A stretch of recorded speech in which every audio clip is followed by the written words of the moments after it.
आज हम फिर मिले हैं और हमारा जो पार्ट चैप्टर चल रहा है वो है वंशागति और विविधता के सिद्धांत, माने अनुवांशिकी, genetics, principles of heredity and variation.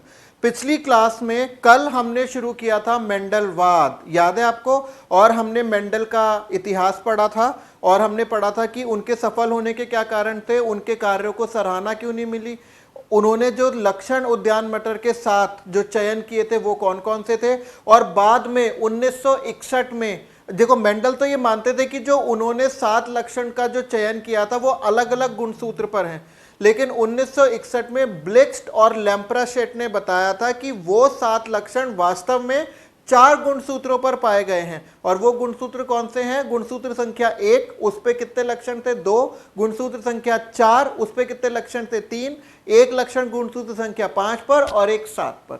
वो तो मेंडल बड़े भाग्यशाली थे कि उनको अपने लक्षणों के बीच में, जीन्स के बीच में सहलग्नता नहीं मिली। अगर सहलग्नता मिल जाती तो वो सहलग्नता के सिद्धांत की खोज कर पाते, है ना। तो आज की क्लास बहुत इंपॉर्टेंट है क्योंकि इसमें हम थोड़ा सा मैथमेटिकल, गणितात्मक थोड़ा सा पार्ट इसका शुरू करते हैं। और हमारा जो आज का टॉपिक है वो है संकरणों के प्रकार। संकरणों के प्रकार माने टाइप्स ऑफ क्रॉसेस।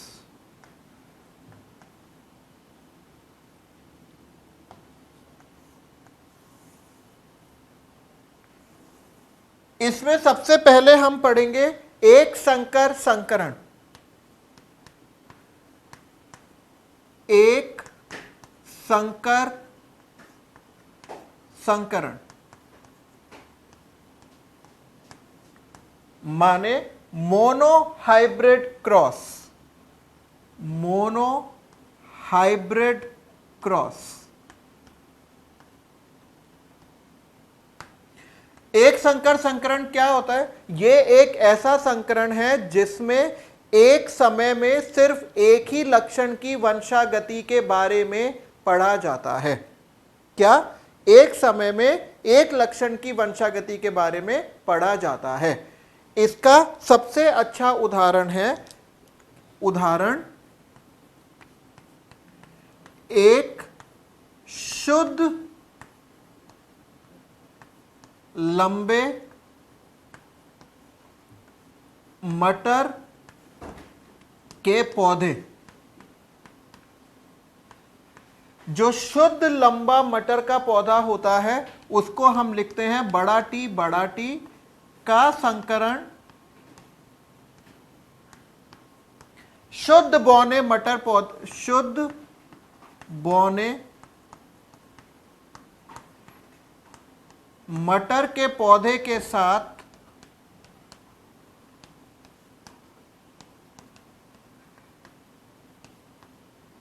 साथ कराया जाता है।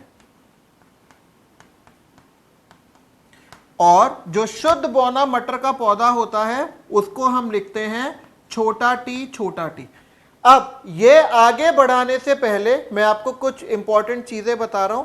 कल हम पढ़ेंगे मेंडल की 4 परिकल्पनाएं या सिद्धांत, उसमें हम पढ़ेंगे आगे। लेकिन मैं आपको एक चीज बता रहा हूं, अगर दोनों, ये जो दो हैं, ये जो पूरा है, ये है एक जीन। ये क्या है? ये एक जीन है, ठीक है। इस जीन में ये जो है एक बड़ा टी, ये है युग्म विकल्पी माने एलील। क्या है? युग्म विकल्पी माने एलील। और ये जो है ये भी क्या है? ये भी है युग्म विकल्पी। तो एक जीन में कितने युग्म विकल्पी होते हैं? 2। अगर ये युग्म विकल्पी एक समान होते हैं, जैसे अगर कंडीशन लिखी है ऐसी या ऐसी, या तो दोनों बड़े हैं या दोनों छोटे हैं, तो इस अवस्था को हम कहते हैं समयुग्मजी माने होमोजाइगस। लेकिन अगर लिखा होता है एक बड़ा और एक छोटा माने विप्रयासी, है ना, तो इसको हम कहते हैं विषम युग्मजी। विषम युग्मजी माने हेटेरोजाइगस।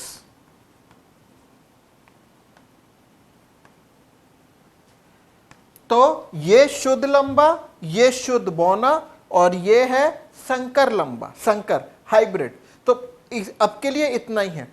अब जब हम सिद्धांत पढ़ेंगे ना तब आपका क्लियर हो जाएगा। अब देखिए हमने एक संकर संकरण पढ़ना है, तो एक संकर संकरण के लिए हमने लिया है, ये है शुद्ध लंबा पौधा, शुद्ध लंबा, और इसका संकरण कराया है हमने शुद्ध बौने से।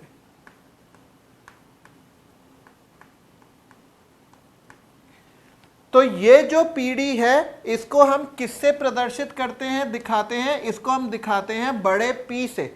और मैं यहां पर लिख रहा हूं पी का मतलब है पेरेंट जनरेशन। क्या मतलब है? पेरेंट जनरेशन माने जनक पीढ़ी, जनक पीढ़ी, राइट, ये जनक पीढ़ी है। तो अब जैसे हम जंतु हैं, जैसे मैं हूं, अब मेरे जब बच्चे उत्पन्न हुए हैं या हुए हैं वो कैसे हुए हैं? पहले मेरे अंदर युग्मक बने हैं, युग्मक माने गैमीट्स। तो इन जनकों के भी हम युग्मक बनाएंगे, और युग्मक बनाने का फॉर्मूला है युग्मकों के प्रकार। युग्मकों के प्रकार बराबर 2 to the power n, 2 की घात n, जहां n बराबर विषम युग्मजी जोड़ा माने हेटेरोजाइगस पेयर। तो इस बड़े टी में क्या है? इस बड़े टी में ये तो समयुग्मजी है, इसमें तो विषम युग्मजी एक भी है नहीं, तो ये हो जाएगा 2 to the power n, 2 की घात n, n में माने 0 आ गया, तो 2 की घात 0 बराबर 1, राइट। तो कितने तरह के युग्मक बनेंगे इसमें? एक ही तरह के युग्मक बनेंगे, और जो एक तरह का युग्मक जो बनेगा वो कैसा होगा? बड़ा टी, ठीक है। इसी तरीके से यहां पर भी क्या होगा?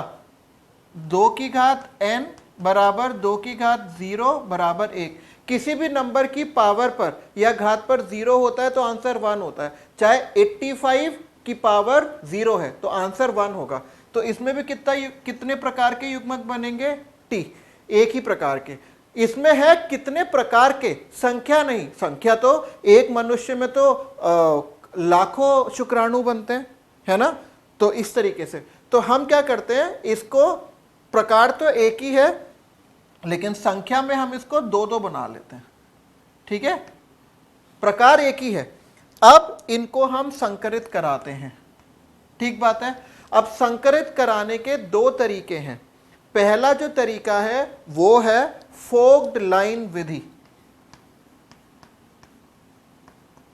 फोक्ड रेखा या फोक्ड लाइन विधि। बेटा इस विधि में क्या होता है, लाइनें बना बना के हम बनाते हैं। जैसे अगर हम इसको इससे संकरित कराएंगे तो आपका क्या आएगा? बड़ा टी छोटा टी। क्या आएगा? बड़ा टी छोटा टी। अगर आप इसको इससे कराते हैं तब भी आपका क्या आएगा? बड़ा टी छोटा टी, ठीक है। अगर आप इसको इससे कराते हैं तब क्या आएगा? बड़ा टी छोटा टी। और अगर आप इसको किससे कराते हैं? इससे कराते हैं तब भी आएगा आपका बड़ा टी छोटा टी। तो इसको कहते हैं फोक्ड लाइन विधि। और इसमें देखो क्या हो रहा है, इसमें ये जो पीढ़ी आ रही है इसको कहते हैं F1 पीढ़ी, ठीक है। तो F1 का मतलब मैं यहां पर लिख दे रहा हूं, F1 का मतलब होता है first filial generation first filial generation या प्रथम संतति पीढ़ी। ठीक है, तो F1 पीढ़ी में ये जो सारे के सारे हैं ये एक जैसे हैं, बड़ा टी छोटा टी, बड़ा टी छोटा टी, बड़ा टी छोटा टी, बड़ा टी छोटा टी। इनको हम सब क्या कहते हैं? संकर लंबे। क्या कहते हैं? संकर लंबे। याद रखना बेटा। अब देखिए, अब हम इसको, इन्हीं बच्चों को आपस में स्व परागित कराते हैं या स्व निषेचित कराते हैं। तो स्व निषेचित में इसका क्रॉस किससे होगा? इसी से होगा। स्व निषेचन का मतलब होता है एक ही आनुवांशिक संगठन के जीवों का उसी आनुवांशिक संगठन के जीवों के साथ संकरण। तो इसमें फिर से इसके युग्मक बनेंगे और इसके भी युग्मक बनेंगे, है ना? बन गए युग्मक। तो इसमें कितने विषम युग्मजी जोड़े हैं? एक। इसमें कितने विषम युग्मजी जोड़ा है? एक। देखिए विषम युग्मजी क्या था? एक बड़ा एक छोटा अक्षर। तो यहां पर 2 to the power n क्या हो जाएगा? 2 to the power 1। और कितने तरह के युग्मक बन जाएंगे? 2। यहां पर भी 2 to the power n बराबर 2 to the power 1 बराबर 2। तो युग्मक कैसे बनेंगे? बड़ा टी छोटा टी, और यहां पर भी बड़ा टी छोटा टी। समझ में आ रहा है? अब इसको हम क्या करेंगे? अब इसको हम जनन कराएंगे, निषेचन कराएंगे। तो फोग लाइन विधि तो हमने पूरी ऊपर देख ली है। अब हम एक दूसरा तरीका निकालेंगे जिसको हम कहते हैं पुन्नेट वर्ग विधि, माने पनेट स्क्वायर मेथड। और ये जो पन्नेट स्क्वायर मेथड है ये रेजिनाल्ड सी पन्नेट, एक अमेरिकन वैज्ञानिक है, अमेरिकन अनुवांशिक विज्ञ, अमेरिकन जेनेटिसिस्ट, उन्होंने खोजा था। अब 2 यहां युग्म किए हैं, 2 युग्म किए हैं, तो 2 दूनी 4। कितने जीव बन सकते हैं? 4। तो इन्होंने एक ऐसा पुन्नेट वर्ग बनाया जिसमें कितने जीवों को रखा गया? 4 जीवों को, इस तरीके से। और इन्होंने क्या किया? युग्मकों को इन्होंने ऐसे रखा, बड़ा टी छोटा टी, बड़ा टी छोटा टी। यहां पर नर युग्मकों को, यहां मादा युग्मकों को, क्योंकि इसमें एक जनक को आप नर मानेंगे और एक को मादा। अब देखो इसको कैसे बनाते हैं। बड़ा टी ये यहां ऐसे आ गया, बड़ा टी छोटा टी ये यहां ऐसे आ गया, बड़ा टी छोटा टी ऐसे आ गया, छोटा टी ऐसे आ गया। तो इस तरीके से ये 4 जीव बन गए। अब इन चारों जीवों को डब्बे से बाहर निकाल के रखते हैं। देखिए कैसे, इधर देखिए, ये मैंने ऐसे एरो लगा दिया और इन जीवों को हमने कैसे रखा है? बड़ा टी बड़ा टी बड़ा टी छोटा टी, बड़ा टी छोटा टी छोटा टी छोटा टी। और ये कौन सी पीढ़ी हो गई? ये हो गई है आपकी F2 पीढ़ी। कैसी हो गई? F2। और F2 का मतलब है सेकेंड फीलियल जनरेशन, माने द्वितीय संतति पीढ़ी। ठीक है।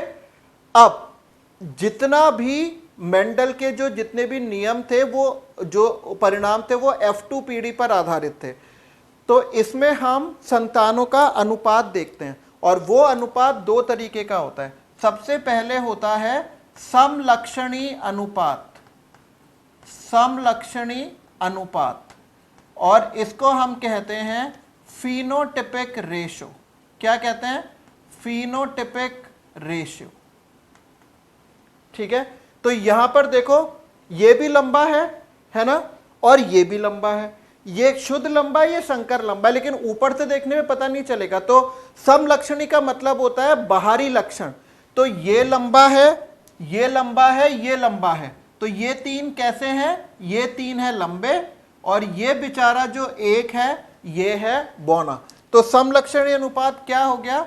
समलक्षणी अनुपात हो गया 3:1, माने 3 लंबे और एक जो है वो कैसा है? वो है बौना। 3 लंबे 1 बौना।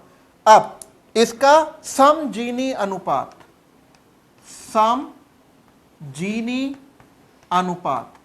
बेटा समजीनी का मतलब इंग्लिश में इसको कहते हैं जीनोटिपिक रेशियो, जीनोटिपिक रेशियो।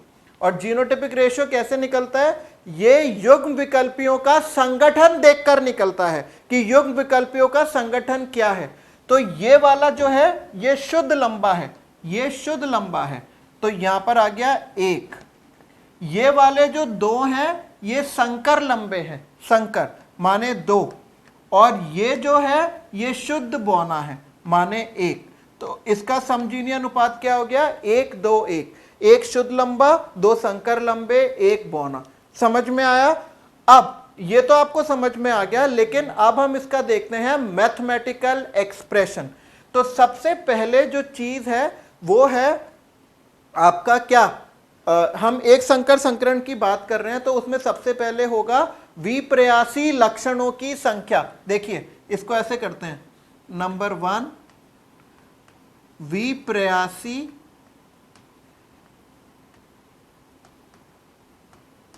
लक्षणों की संख्या माने n। तो देखो इधर यहां पर n का मान क्या था? n का मान क्या था? 1।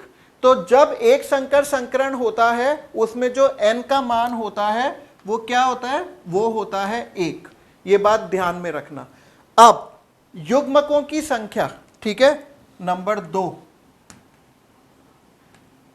युग्मकों की संख्या। युग्मकों की संख्या आपने कैसे निकाला है? 2 की पावर n। तो 2 की पावर 1 तो कितने हो गए? 2। तो इसमें कितने युग्मक संभव हैं? 2। कौन सा? बड़ा टी और छोटा टी। अब देखिए नंबर 3 ये है युग्मनज, युग्मनजों या जीवों की संख्या।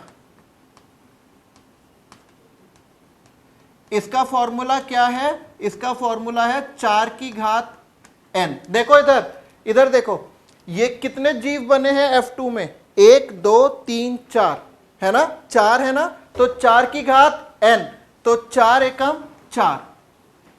ये हमें टेबल करनी बहुत जरूरी है, ठीक है। अब नेक्स्ट युग्मनोजों की बात आ गई, जीवों की बात। इसमें आता है समलक्षणी कितने हैं, मतलब फिनोटाइप कितने हैं?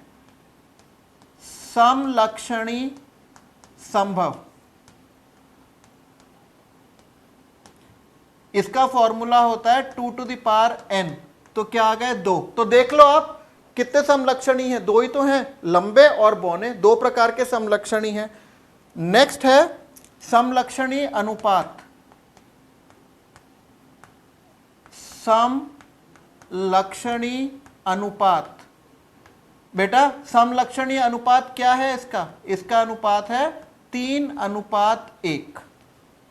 ऐसे ही समजीनी संभव, नंबर 6 समजीनी संभव।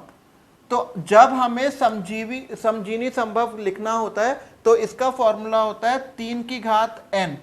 तो 3 1 जा 3, क्योंकि n की वैल्यू क्या है? 1 है। तो देख लो 1 2 3, 3 तरह के समजीनी हैं, शुद्ध लंबे, संकर लंबे और बौने। नेक्स्ट है समजीनी अनुपात, समजीनी अनुपात। तो समजीनी अनुपात क्या निकला है आपका? 1:2:1, इस तरीके से, है ना। अब बहुत इंपॉर्टेंट है, अब है आपका नंबर 8 जनकीय प्रकार। और जनकीय प्रकार में कैसे? जनकीय प्रकार में सबसे पहले हम पढ़ेंगे समजीनी। देखो बेटा, देखो इधर देखो, समजीनी मतलब ऐसा और ऐसा, ऐसे और ऐसे 2 जनक हैं। तो ये जो बच्चे हुए हैं, ये जो संतान है, इसमें ये वाला इस जनक की तरह है हूबहू, और ये वाला इस जनक की तरह हूबहू, मतलब 4 में से 2 बच्चे कैसे हैं, जनकों की तरह हैं, है ना। तो इसको हम लिख देंगे 2/4। 2/4 का मतलब होता है 50%। तो 50% जो बच्चे हैं वो जनकों के समान हैं। नेक्स्ट नंबर 9, पुनर्योगज प्रकार, और ये भी कैसा है, समजीनी। पुनर्योगज प्रकार समजीनी। तो देखो इधर देखो, ये और ये समजीनी रूप से जनकों के समान है, लेकिन ये दोनों समजीनी रूप से जनकों से अलग हैं। तो ये भी 2 हो गए, तो ये कितना हो गया, 2/4 बराबर 50%। अब शुद्ध विषम युग्मजी, ठीक है, नंबर 10, शुद्ध विषम युग्मजी माने प्योर हेट्रोजाइगस। और प्योर हेट्रोजाइगस जो है उसका फॉर्मूला क्या होता है, 2n, 2 की घात n। तो यहां पर शुद्ध विषम युग्मजी देखो, इधर इस डब्बे में शुद्ध विषम युग्मजी कौन सा है, बड़ा टी छोटा टी। तो ये एक ये है, एक ये है, तो 2 ही है। तो आप ऐसे लिख सकते हो। और इसमें क्या है, ये है बड़ा टी छोटा टी, और ये क्या है 2 की पावर 1, तो ये 2 है। कितने में से, 4 में से। तो 2/4 वो ही आ जाएगा 50%। अब नेक्स्ट जो है वो है जनकीय प्रकार समलक्षणी। जनकीय प्रकार समलक्षणी, ठीक है। तो देखिए समलक्षणी, देखो इधर ये जनक है लंबा, ये है बौना। तो बच्चों में 1 2 3 है लंबे, 1 है बौने। तो इसका मतलब चारों बच्चे समलक्षणी रूप से किसकी तरह हैं, जनकों के प्रकार हैं। तो 4/4 बराबर 100%। लेकिन अब है आपका पुनर्योगज प्रकार, पुनर्योगज प्रकार समलक्षणी। ये क्या, अब जब चारों बच्चे समलक्षणी रूप से जनकों के प्रकार हैं तो पुनर्योगज कैसे होगा, 0/4 माने 0%। जल्दी बोलिए हाँ या ना। ये टेबल आपको समझ में आनी चाहिए। और ये टेबल किसके लिए है, ये है एक संकर संकरण के लिए।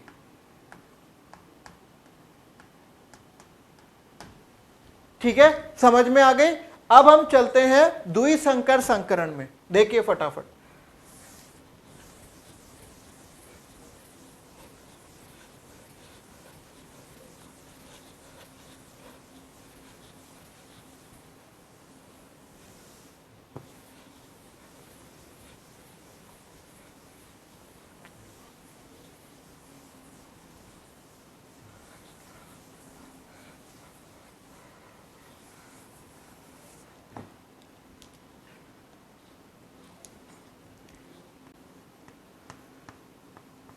द्विसंकर संकरण माने dihybrid cross. Dihybrid cross, ठीक है।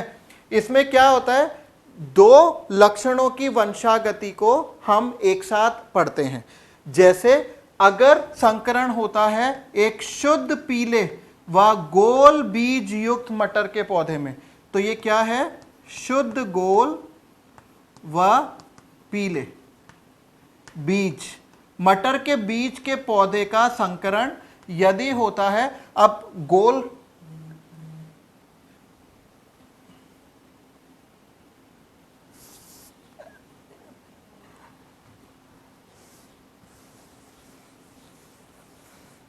हम सीधे सीधे लिखते हैं ना, बड़ा भाई बड़ा भाई बड़ा आर बड़ा आर। तो ये है पीले माने येलो व गोल बीज युक्त मटर के पौधे का संकरण यदि होता है। अब पीले के उल्टे क्या हो गए, विपर्यासी, हरे, हरे और झुर्रीदार। तो हरे व झुर्रीदार बीज युक्त मटर के पौधे के साथ। तो ये कौन सी पीढ़ी हो गई? जनक पीढ़ी, पेरेंट जनरेशन। अब इसमें युग्मक बनाएंगे, तो युग्मक बनाने का फॉर्मूला है 2 की घात n। यहां पर तो कोई विषम युग्मजी जोड़ा ही नहीं है, ये भी समयुग्मजी है, ये भी समयुग्मजी है, तो 2 की घात 0 बराबर 1। ऐसे ही यहां पर हो जाएगा। तो इसके युग्मक कैसा बनेगा? बड़ा Y बड़ा R। एक युग्मक में एक जीन का एक युग्म विकल्पी होना जरूरी है। ये YY एक जीन है तो इसका एक युग्म विकल्पी आ गया, ये RR एक जीन है, इसका ये युग्म विकल्पी आ गया। तो प्रकार तो एक ही बनेगा, लेकिन संख्या में हम क्या बना देते हैं? 2। ऐसे ही यहां पर बन जाएगा छोटा y छोटा r छोटा y छोटा r। तो ये क्या है? युग्मक। अब इनको हम फोक्ड लाइन विधि से मल्टीप्लाई करवाएंगे, गुणन कराएंगे। ये इसके साथ आएगा तो बनेगा बड़ा Y छोटा y बड़ा R छोटा r। ये वाला इसके साथ आएगा तो ये भी बड़ा Y छोटा y बड़ा R छोटा r। ठीक है। अब इसके साथ जब ये वाला आएगा तब भी बड़ा Y छोटा y बड़ा R छोटा r, और इसके साथ जब ये वाला आएगा तब भी बड़ा Y छोटा y बड़ा R छोटा r। तो चारों की चारों जो संतानें हैं ये कैसी हैं? F1 प्रथम संतति पीढ़ी। ये कैसी हैं? बड़ा Y, मतलब ये कैसा है? ये संकर पीला संकर गोल, संकर पीला संकर गोल, संकर पीला संकर गोल, संकर पीला संकर गोल, माने सभी पीले व गोल बीज युक्त, गोल बीज युक्त। अब आपको तो पता है F1 पीढ़ी का क्या कराना होता है? स्वनिषेचन। तो मैंने इसको वापस से यहां लिख दिया, बड़ा Y छोटा y बड़ा R छोटा r और बड़ा Y छोटा y बड़ा R छोटा r। अब पहले इसके युग्मक बनाएंगे। तो युग्मक बनाने के लिए ये एक विषम युग्मजी जोड़ा, ये दूसरा, ये एक, ये दूसरा, तो आपका फॉर्मूला हो जाएगा 2 की पावर n बराबर 2 की पावर 2 बराबर 4। ऐसे ही यहां पर भी 2 की पावर 2 बराबर 4। समझ में आ रहा है? और अब इसके युग्मक कैसे बनाएंगे? बड़ा Y बड़ा R, बड़ा Y छोटा r, छोटा y बड़ा R और छोटा y छोटा r। ये 4 युग्मक बन गए। ऐसे ही 4 युग्मक उसके बन जाएंगे बिल्कुल एक जैसे, बड़ा Y बड़ा R, बड़ा Y छोटा r, छोटा y बड़ा R, छोटा y छोटा r। और अब इसको हम गुणन कराएंगे पुन्नेट वर्ग विधि से। तो उसके लिए हम एक ऐसा डब्बा बनाएंगे जिसमें कितने खाने होंगे? 16। ठीक है, क्योंकि 4 इंटू 4 16। देखिए इस तरीके से।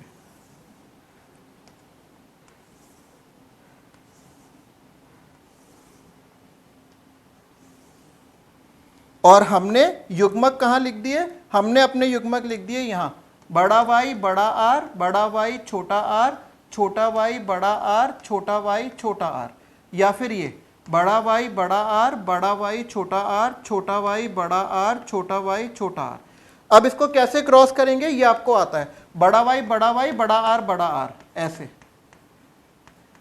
बड़ा Y बड़ा Y बड़ा R छोटा r, बड़ा Y छोटा y बड़ा R बड़ा R, बड़ा Y छोटा y बड़ा R छोटा r। ठीक है, तो आपको ऐसे मेरे हिसाब से करना आ गया है, तो मैं इसको बहुत जल्दी जल्दी भर देता हूं, है ना, क्योंकि हमें इसके फिर अनुपात भी निकालने हैं।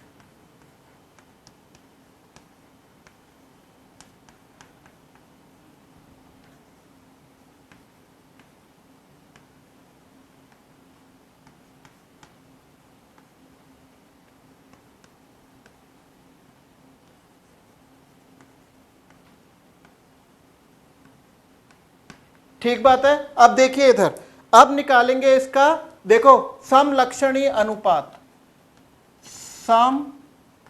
समलक्षणी अनुपात।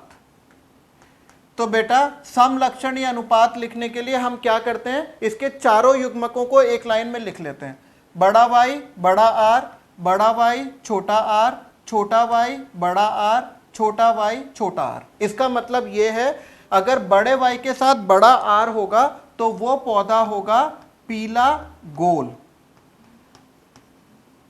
अगर ऐसा होगा तो बड़ा वाई है तो पीला और छोटा आर है तो झुर्रीदार, याद आ गया।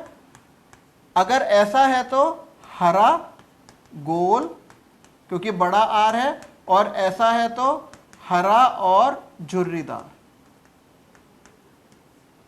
तो अब देखिए जल्दी, जिसके पास कम से कम एक बड़ा वाई और एक बड़ा आर साथ में हो, 1 2 3 4 5 6 7 8 9, तो ये हो गए पीले और गोल। अब कम से कम ऐसा जिसमें बड़ा वाई तो हो लेकिन आर कोई बड़ा नहीं हो, तो 1 2 और ये 3, तो ये हो गए 3। अब तीसरा, y कोई बड़ा ना हो लेकिन r कम से कम एक बड़ा होना चाहिए, तो 1 2 3,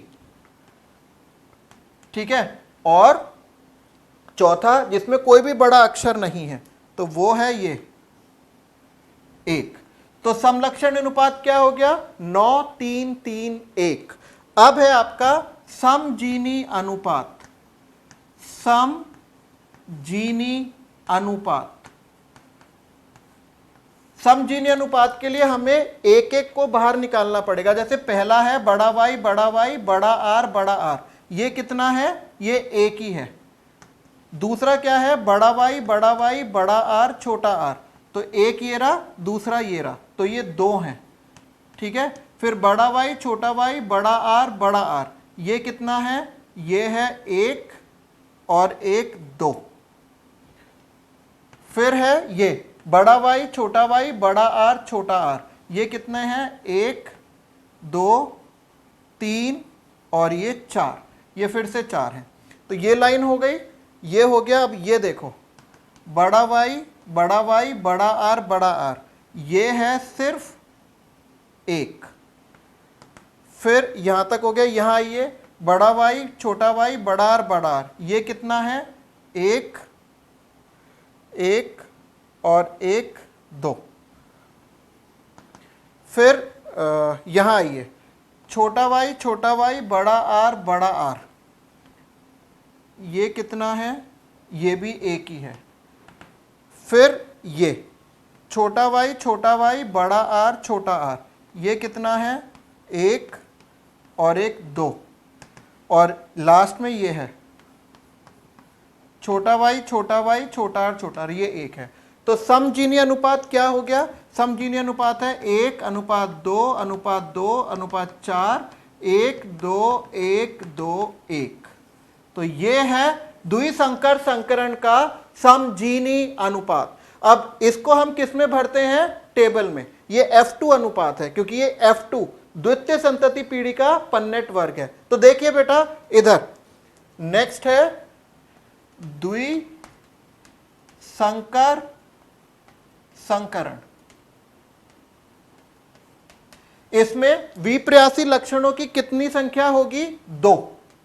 n का मान क्या होगा? 2। युग्मकों की संख्या क्या होगी? 2 की घात 2, तो 2 दूनी 4।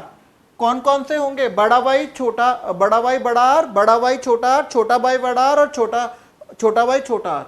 युग्मनोजों की जीवों की संख्या, तो 4 की घात 2, 4 की पावर 2, तो कितना?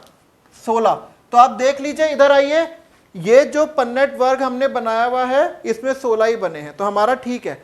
फिर समलक्षणी संभव, इसका फॉर्मूला है 2 की पावर 2, तो 2 दूनी 4। तो आप देख लीजिए समलक्षणी अनुपात क्या है? 9:3:3:1। तो देखो 1 2 3 4 हमारा फॉर्मूला ठीक है। समजीनी संभव, इसका फॉर्मूला है 3 की पावर n, तो उसमें द्विसंकर संकरण में n का मान कितना है? 2, तो 3 की पावर 2, तो 3 3 9, तो ये हो गया आपका 9। और इसमें अनुपात क्या है? अनुपात है 1:2:2:4, 1 2 1 2 1, 1 2 3 4 5 6 7 8 9, हो गया 9, तो हमारा सही आ गया। ठीक है। अब जनकीय प्रकार समजीनी, देखो अब इधर आइए, इधर देखिए, यहां पर ये जो जनक हमने लिया था ये कितना है? 1, और ये कितना है 1। तो ये कैसे हैं, ये जनक प्रकार हैं समजीनी। तो इस 16 के डब्बे में ये है 1 और ये है 1, बस दो ही तो हैं जो समजीनी रूप से हूबहू अपने जनकों के समान है। तो यहां पर आ जाएगा 2/16 बराबर 1/8, तो लगभग 12.5% हो जाता है। और देखो इधर इन दोनों समजीनियों को छोड़ के जो बाकी के बचे हुए हैं 14 की 14, वो कैसे हैं, समजीनी रूप से नए हैं। तो हम इसको लिख सकते हैं पुनर्योगज प्रकार, ये कितने हो जाएंगे 14/16 बराबर 7/8। समझ में आ रहा है, ये बहुत अच्छे से आपको समझना है। फिर शुद्ध विषम युग्मजी का फॉर्मूला है 2 की घात 2, तो 2 दूनी 4। तो और इसमें शुद्ध विषम युग्मजी कौन सा है, बड़ा वाई छोटा वाई बड़ा आर छोटा आर। और ये कितने हैं, ये 4 हैं। देखिए ये देखिए 4 कैसे हैं, 1 2 3 और 4। समझ में आया। अब जनकीय प्रकार समलक्षणी, तो देखो जनक का प्रकार क्या है समलक्षणी में, पीला और गोल, पीला और गोल। तो देखो ये 9 कैसे हैं, पीले और गोल, और ये कैसा है, हरा व झुर्रीदार।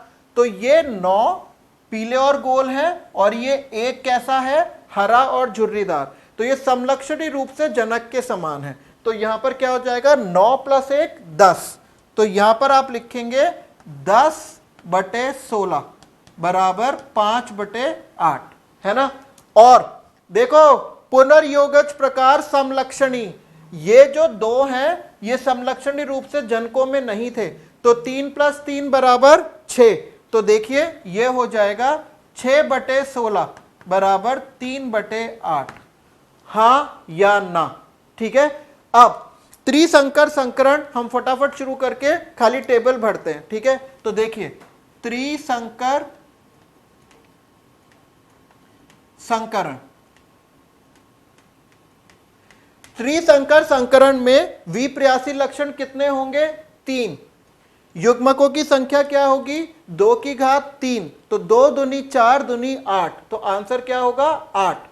युग्मनजों जीवों की संख्या क्या होगी 4 की पावर 3, तो 4 × 4 16, 16 × 4 64, तो कितने का पन्नेट वर्ग बनेगा 64 का। समलक्षणी संभव कितने होंगे 2 की पावर 3, 2 दूनी 4 दूनी 8, 8।